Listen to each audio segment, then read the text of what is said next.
26 mwezi wa 4.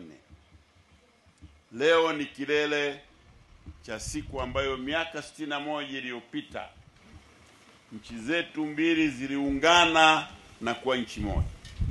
Miaka 60 kabla ya uhuru wa Tanganyika na kabla ya mapinduzi ya Zanzibar, nchi zetu zilikuwa zinatawaliwa sana, zote mbili. Na kwa kweli ukiwa kijana na kama ukupata nafasi ya kujua hali ilivyokuwa, ukidaambiwa hali haijabadilika kabisa, ukikubali, basi wewe sio mtafiti mzuri. Hali ilikuwa ngumu kweli. Haya tunayosema mambo ya elimu haya kuwepo, mambo ya afya yalikuwa hoi. Tulikuwa na wahandisi wawili, na Waingereza wale walitumwa na Umoja wa Mataifa watuandae kujitawala, na maandalizi yote ni wahandisi wangapi? Wawili. Maandalizi ya miaka 75 ya Wajerumani na Waingereza.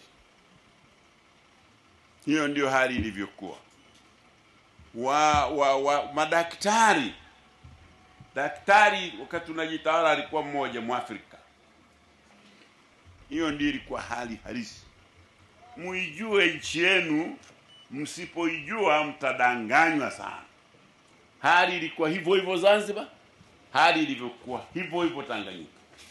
Na hizi nchi zilikuwa moja, ndugu zangu, hakuna cha Zanzibar wala Tanganyika. Watu walioko Zanzibar na walioko kuni wale wale. Ukienda kule Zanzibar kila kabila ya bara ipo. Hata ukitafuta Warangi utawakuta Zanzibar. Utawakuta tu, wapo.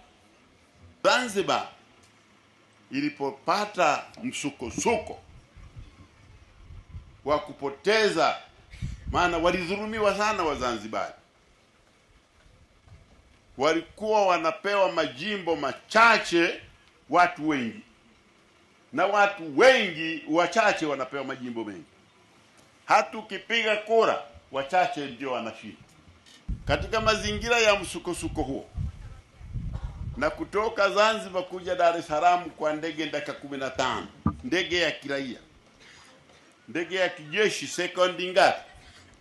2. Yaani kiruka tu imeshafika Dar es Salaam, kwa ukaribu uliopo kati ya Zanzibar na Dar es Salaam.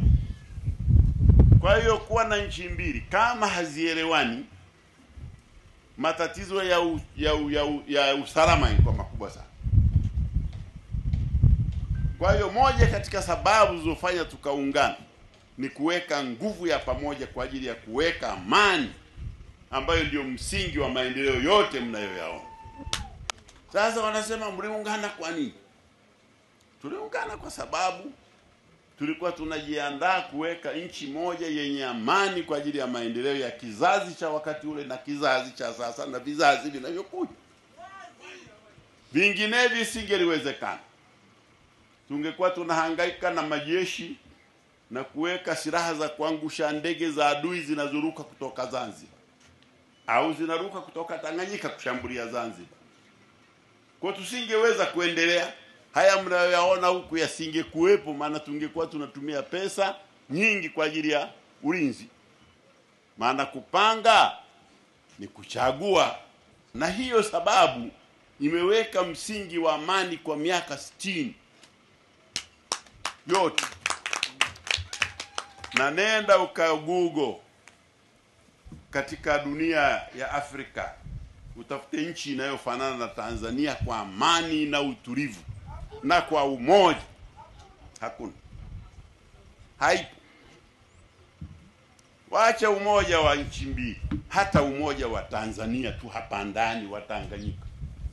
Sisi tuliondoa ukabila, tukaondoa udini katika nchi yetu.